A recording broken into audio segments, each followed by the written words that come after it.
안녕하세요. 이번 제주도 여행 두 번째 방문 스시야는 스시엔입니다.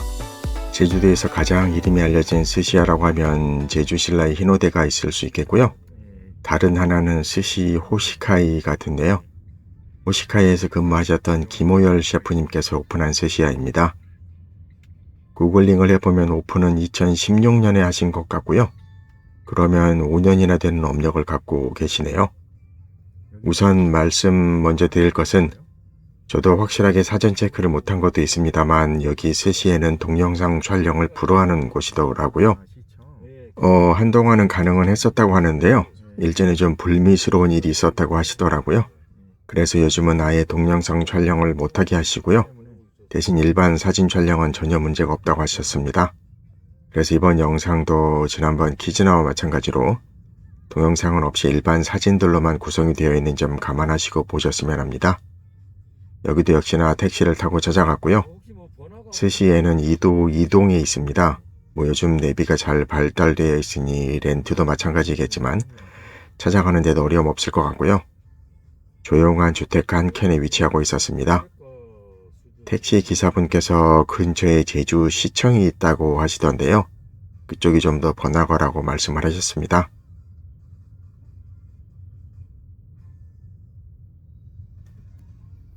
도착했고요. 참고로 나중에 택시를 다시 타려면 지금 보이시는 화면 뒤편으로 하나마트가 있거든요. 거기 가로질러서 통과하신 후 큰 길가에서 잡으시면 되겠습니다.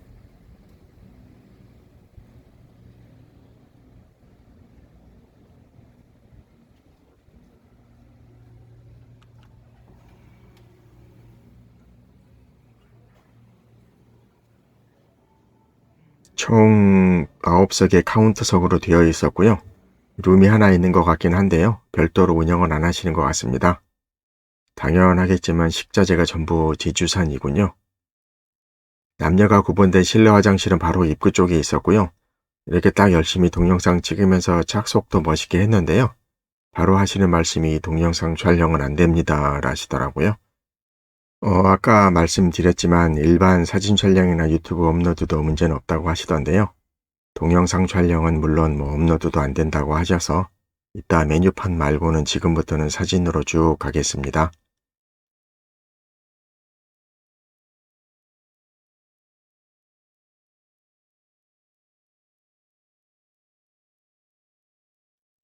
냅킨 두르고 있는 것도 돌하르방이네요.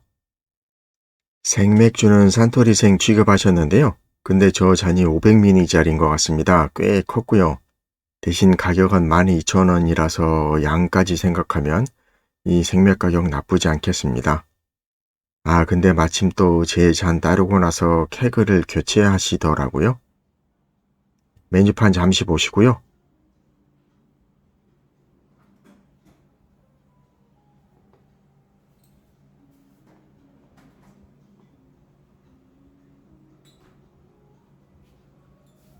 김호열 셰프님이신데요.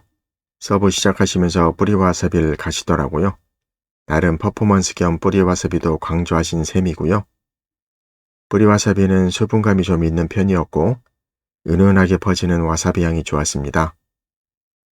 김 셰프님께서 총 9명이 스시는 직접 주시는데요. 사진에 보이는 수 셰프님도 중간중간 요리 세팅을 도와주시긴 했습니다. 처음 서버 시작할 때 이소비 막기는 직접 마시더라고요. 도쿠리 주문했고요. 사케 잔 대신 와인 잔으로 부탁드렸습니다. 잔은 막잔이더라고요. 주문한 사케의 종류와 가격표 사진은 따로 찍었으니 참고하시기 바라고요. 디너 오마카세 12만원 시작합니다.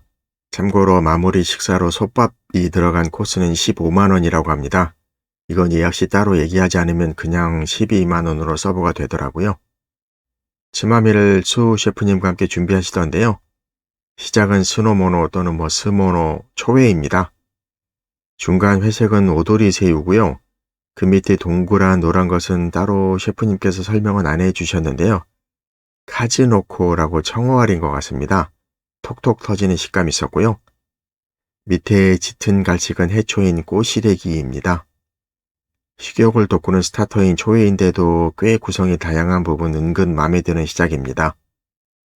달은 바로 이어 나온 차오무시는 따뜻하게 내어주셨는데요. 이게 또 딱 보시면 꽤 토핑이 화려합니다. 셰프님 설명으로는 튀긴 생선은 은갈치, 오른쪽 밑은 볼소라, 이름 모를 해초리도 있었고요. 색감 튀는 브로콜리도 보입니다. 계란은 부드럽게 식감 좋았고요. 양도 적당하고 전체적인 간도 짜지 않아서 좋았습니다. 좀 이른 감 있지만 큼지막한 태볶이 세팅되었고요. 문어 사이즈 제법 커 보였습니다. 계속해서 수 셰프님과 세팅하셨고요. 그렇게 해서 나온 것은 다 아시다시피 아래쪽은 전복과 개우 소스, 오른쪽 위는 아귀가 난키모의 간 무가 올려져 있었고요. 저 문어는 돌문어라고 하시더라고요. 일단 전복은 야들야들하게 전으셨고요. 개우는 생크림이 좀 많이 들어간 것 같습니다. 좀 달더라고요. 그리고 안키모는 그 형태를 유지한 것 괜찮았습니다. 저 돌문어 부드럽게 잘 삶아졌더라고요. 부드럽게 씹히는 식감이었고요. 간도 잘 스며들여서 씹는 내내 짭조름한 맛을 느낄 수 있어서 좋았습니다. 이렇게 문어 잘 삶는 집 점수 잘 줄 필요가 있겠습니다. 이 고등어는 도마에서 손질한 후 바로 뒷주방에서 아부리 살짝에서 나온 겁니다. 생고등어라고 하셨는데요. 그래서 신선한 맛 아주 충만했고요. 대신 고소한 감은 여기 제주도도 아직 조금 이른 감이 있는 것 같습니다. 생고등어라서 살이 아주 붓네요. 그래서 겸사겸사 사진 한 번 더 찍어본 것이고요. 이건 새끼 참치라고 하셨는데요. 매지막으로 이겼고요. 볏짚으로 훈연을 했다셨습니다. 훈연 향이 은은하게 올라왔고요. 살이 조금 더 익혀진 것 아닌가 싶긴 했는데요. 전체적으로는 부드러운 식감을 유지하고 있었습니다. 왼쪽 밑에는 절인 양파이겠고요. 위에 마치 홀그린 머스타드처럼 올려진 것은 따로 직접 만드신 걸쭉한 소스였는데요. 보이듯이 식감 있게 뭔가 많이 이것저것 들어갔더라고요. 전체적으로 약간 짭조름한 맛을 냈습니다. 아까 서브 시작 때 마셨던 막기는 수 셰프님께서 분배 중이시고요. 이 이솝의 막기는 고등어였습니다. 일주일 정도 심해를 했다시는데요. 그 초절임 맛이 그렇게 강하지는 않더라고요. 약간은 슴슴하다 싶을 정도로 초맛이 약하게 났는데요. 셰프님께서도 심해는 약하게 하는 편이라고 하셨습니다. 김에 뭔가 올리시네요. 익숙한 조합 보이고요. 서브 방식도 익숙하죠. 옆자리 분 포토타임 때 저도 살짝 찍어봤고요. 구운 가리비 관자의 우니는 크림 우니였습니다. 김은 고만고만한 편이었고요. 이 미소시루도 눈길을 사로잡습니다. 게가 딱 보이는 게 엄청 진득하겠다 싶었는데요. 역시나 게향 가득하고 또 짜지 않게 나와서 좋았습니다. 게는 황게라고 설명을 해주셨습니다. 제주산이라셨고요. 스시 시작하십니다. 이 쥐시는 모습을 동영상으로 찍지 못한 게 아쉬운데요. 나름 단계별로 사진을 찍어봤고요. 참고로 셰프님 스시 쥐시는 모습이 꽤 간결하십니다. 한 두어 번 정도에 돌리시고 또 쥐시는 순간도 힘을 강하게 주진 않으시더라고요. 스시 초점은 참돔이었고요. 아주 부드럽게 씹히면서 사라지는 숙성 정도 괜찮았습니다. 대신 영귤즙이 조금 과했는지 약간 신맛이 튀긴 했고요. 샤리는 담백한 편에 뒷단에 살짝 단맛도 도는 것 같습니다. 초를 쓴다고 하셨는데요. 초 맛은 그렇게 느껴지지는 않더라고요. 그리고 아까 말씀드렸듯이 스시를 강하게 쥐지 않으셔서 그런 건지 샤리가 조금씩 떨어지는 경우도 있었습니다. 이건 기록 겸 찍은 건데요. 네타들이 미리 다 잘려진 채로 네타 박스에서 나왔습니다. 뒤에 참치리우들 말고는 거의 모든 재료들을 미리 잘라두신 것 같더라고요. 두 번째 스시는 제빵어입니다. 5일간 숙성을 했다시고요. 위에는 간무가 올려져 있었습니다. 숙성이 좀 되어서 이겠지만 원래 제빵어 특유의 서걱거린 그런 느낌은 상대적으로 많이 죽어 있었고요. 이번 네타는 고등어입니다. 최대한 순간 포착을 위해 사진은 아주 열심히 찍었습니다. 가운데의 삼각형 부분이 딱 생고등어같이 검붉은 색을 띠고 있네요. 그리고 보이진 않지만 안에 시소, 영양부추를 같이 넣으셨는데요. 조금씩만 넣어서 그런지 은은한 맛을 내면서 전체적으로는 생고등어 특유의 신선한 맛을 방해하지 않고 좋았습니다. 뒤이어 나온 아지는 3일 숙성했다 하셨고요. 그럼에도 신선한 맛이 가득한 게 괜찮았습니다. 이렇게 히카리몬을 쭉 먹다 보니까 재료 본연의 맛과 신선도를 최대한 유지하는 식으로 심해를 하셔도 강하지 않게 하시는 것을 알 수 있었습니다. 색이 푸르스름한 게 감태 위에 뭔가 쌓아서 서브하시려나 봅니다. 손 닦고 준비하고 있었고요. 밑에 깔려서 안 보이지만 아불이 약하게 한 딱새우 그 위에는 우니를 깔고 맨 위에는 보이듯이 코라가 올려져 있었습니다. 감태의 쌉쌀한 맛 충분히 예상되겠고요. 딱새우 이코라 다들 제맛을 내면서 좋았는데요. 우니가 약간 맛이 그렇게 심하진 않은데요. 조금 꿉꿉한 느낌이 들었습니다. 섞어서 먹을 때는 잘 모르는 그런 맛인데요. 아마 우니만 나왔으면 조금 더 튀었을 것 같습니다. 이 약감이는 서브 직전에 이렇게 칼질을 하셨고요. 별도로 집게까지는 안 하셨거든요. 그런데도 조금 짠 편이더라고요. 여쭤보니 약하미를 통으로 소금 간만 했다 하시더라고요. 산미는 다소 좀 약한 편에 짠맛이 조금 과한 듯해서 조금 아쉬운 피스였습니다. 이 오토로는 뒷주방에서 아브리를 해서 가져오신 건데요. 약하게 살짝 하신 거고요. 위에는 소금까지 올려져 있었는데요. 제법 기름진 맛이 강하게 느껴지는 피스였습니다. 입가심 겸 장국 한 번 더 부탁드렸고요. 전어를 손질 중이시네요. 앞서 설명드렸듯이 히카리모노들의 심해가 과하지 않은 편이라서 이 전어도 어떨까 기대감이 급 상승했던 순간이었습니다. 요건 대표로 또 찍어본 건데요. 수 셰프님은 다음 준비를 위해 수시로 김 셰프님과 얘기를 하셨고요. 안에는 시소와 생강을 넣으셨고요. 사진으로 봐도 전어 사이즈가 좀 돼 보입니다만 또 은근 살이 부드럽더라고요. 역시나 심해도 강하지 않았고요.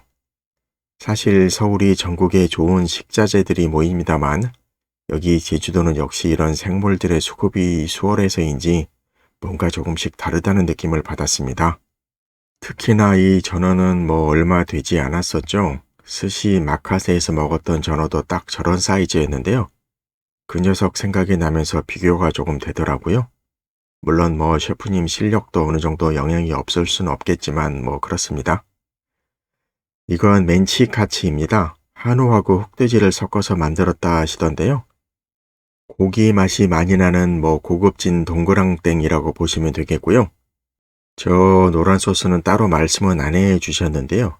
맛을 보니까 약간 우니를 섞으신 게 아닌가 싶었습니다. 왠지 그 우니 맛이 살짝 스치더라고요. 덮밥류를 준비하시는 것 같고요. 금태구이였고요. 사이즈는 크지 않았지만 충분히 기름짐 충만했습니다. 밑에 깔린 샤리는 우니를 섞은 건지 우니 맛이 나더라고요. 정석대로 잘 비벼서 먹었고요. 이 전어는 셰프님께서 알아서 챙겨주신 겁니다. 늘 그렇듯 사실 중간중간 셰프님과 계속 얘기를 나누긴 했는데요. 그래서 제주도에 휴가를 왔고 평소에 스시도 자주 먹고 또 히카리모노류 좋아하는데 여기는 심해가 좀 부드러운 편이다 이런 얘기를 중간중간 하다 보니 이게 자동 앵콜 겸 전어를 챙겨주셨습니다. 딱 보이듯이 개체가 조금 더 작아서인지 아까보다는 훨씬 더 식감이 부드럽다는 느낌이 들었습니다. 한치가 이게 순서가 맞나 싶은데요. 아무튼 한치가 엄청 부드럽더라고요. 생물의 영향인지 숙성을 따로도 하신 건지는 잘 모르겠는데요. 지금껏 먹어본 한치 중에는 가장 부드럽게 씹히는 식감이었습니다. 그리고 이때 샤리가 좀 더 명확하게 그 맛을 내긴 하던데요. 아주 약하지만 그 꿉꿉한 맛이 살짝 올라오긴 했습니다. 이런 한치랑 먹어서 그런 거지 다른 네타들에서는 잘 안 느껴질 그런 정도입니다. 이 안하고 사진에서도 어느 정도 감이 올 것 같긴 한데요. 개체가 꽤 컸습니다. 제가 일전에 스시 카나의 영상 때 표현했던 그 아나콘다급 사이즈였고요. 전체적으로 짜지 않고 고소한 맛도 적당하게 잘 올라오는 안하고 조리법도 괜찮았습니다. 인어녀 우동은 차갑게 내시려 한 것 같은데요. 미지근한 것까진 아니지만 좀 더 시원하게 내어주셨으면 했던 다소 좀 애매했던 온도감이었습니다. 저 버섯도 제주산이라 하셨던 것 같고요. 국물간은 괜찮았습니다. 아무튼 좀 더 차가웠으면 더 좋았었을 듯 싶네요. 다 끝나가는 타이밍이었는데요. 옆에 커플은 근처에 사시는 단골 분이신 것 같은데 서울서 오신 분들에게 제주도에서도 드문 재료라 하시면서 갈정갱이를 손질하고 있으셨습니다. 별도로 앵콜 타임은 없는 것 같은데요. 서비스 겸 내어주신 거고요. 이것도 히카리 모노인 셈인데요. 역시나 심해가 은은하게 되었고 약간 씹히는 감을 주면서 고소한 맛도 나는 그런 개체였습니다. 원래 마무리로 교쿠가 이미 서브되려는 중이라서 플레이트 위에 동시에 겹치는 상황이 된 거고요. 교쿠는 입자가 좀 거칠어 보이긴 해도 부드러운 카스텔 스타일의 새우나 게맛이 조금 강하게 나더라고요. 저건 옆자리 분들께 나가는 소법이었고요. 카스고라고 했던 것으로 기억합니다. 마무리 아이스크림은 원래 둘 중에 고르는 건가 본데요. 둘 다 맛보라고 같이 내어주신 거고요. 오른편은 땅콩, 왼편은 유자 아이스크림입니다. 왼편의 유자 아이스크림은 유자 그 껍질 조각이 씹힐 정도로 제법 많이 넣으신 것 같고요. 그래서 더 상큼한 맛이 많이 났습니다. 겸사겸사 기록 겸 한 번 더 찍어봤고요. 택시 타고 다시 호텔로 돌아가는 길입니다. 식사 마칠 무렵해서 셰프님과 좀 더 많은 얘기를 짧지만 그래도 좀 나눌 수 있는 순간이 있었습니다. 지난번 올렸던 제주 이화의 임덕현 셰프님과는 오시카에서 같이 근무를 하셨으니 임 셰프님 얘기도 잠깐 했고요. 그리고 다른 건 그 동영상 촬영을 허락하지 않으시는 부분이었는데요. 일단 셰프님 입장도 나름 다시 잘 들을 수 있었습니다. 대신 저도 왜 셰프님 사진을 꼭 찍는지 또 왜 동영상을 찍기 시작했는지도 설명을 드렸습니다. 유튜브 업로드를 떠나서 말이죠. 여기서 길게 할 얘기는 아닌 것 같고요. 아무튼 셰프님께서도 어느 정도 이해를 해주셨고 그래서 다음 방문 때는 편하게 찍으시라고 말씀은 해주셨는데요. 제가 당장 몇 개월 안에 다시 제주도 올 가능성은 솔직히 좀 낮아 보이고 그나마 빨라도 1년 후나 되지 않을까 싶은데요. 그땐 또 저를 기억하시려나 모르겠습니다. 그래도 또 이렇게 시작된 연이 좋게 잘 이어지기를 바라는 마음이고요. 그나저나 호텔이 아주 화려합니다. 스시엔 정리해보겠습니다. 점심 7만원, 저녁 12만원으로 전형적인 미들급 가격대이고요. 산토리생은 500ml로 12,000원입니다. 점심만 2부제로 운영을 하고 있으시고요. 휴무일이 딱히 정해져 있지는 않은 것 같습니다. 일단 예약하시면서 확인해 보시면 될 것 같고요. 주요 특징은 우선 전체적인 구성이 골고루 앞단 츠마미부터 요리, 스시, 또 마지막 디저트까지 골고루 잘 나옵니다. 또한 뒷주방에 서버분들까지 셰프님 포함 한 4명 정도 계셔서인지 전체적인 서버도 매끄러운 편입니다. 그리고 샤리는 적초를 쓰시는 것 같은데요. 튀는 느낌 없이 비교적 얌전하면서 살짝 자연스러운 단맛도 도는 것 같고요. 등풀은 생선 쪽 심해도 과하지 않게 슴슴한 쪽입니다. 다들 좋아할 만한 그런 샤리와 네타도 하드코어적인 게 없는 셈이니까 그래서 두루 무난하다는 얘기가 될 수 있겠습니다. 무난하다는 걸 안 좋게 보시는 분도 있겠습니다만 대부분의 취향에 적합하다는 얘기로 보시면 될 것 같고요. 소법이 추가된 디너는 15만원으로 예약 시 미리 말씀드려야 하고요. 그렇지 않으면 그냥 자동 12만원으로 내어주십니다.